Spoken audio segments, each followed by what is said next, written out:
Tiger রবিকে মারধরের অভিযোগ নিয়ে ভারতীয় পুলিশের বক্তব্য। কানপুরে টেস্ট চলাকালীন ঘটে এক অনাকাঙ্ক্ষিত ঘটনা। ভারতীয় দর্শকদের মারধরের শিকার হয়েছেন বলে অভিযোগ করেন বাংলাদেশি সমর্থক টাইগার রবি। শরীরের বিভিন্ন অংশ দেখিয়ে আঘাতের কথা পুলিশকে জানান তিনি। পরে তাকে হাসপাতালে নেওয়া হয়।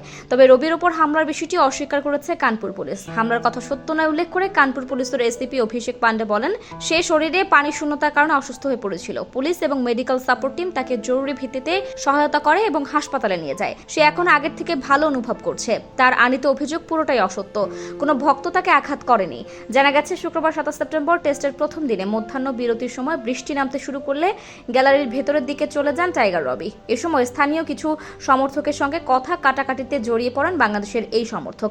এক পর্যায়ে হাতাহাতিতে জড়িয়ে পড়েন তারা। পরে পুলিশের সহযোগিতায় উদ্ধার করে হাসপাতালে পাঠানো হয় রবিকে।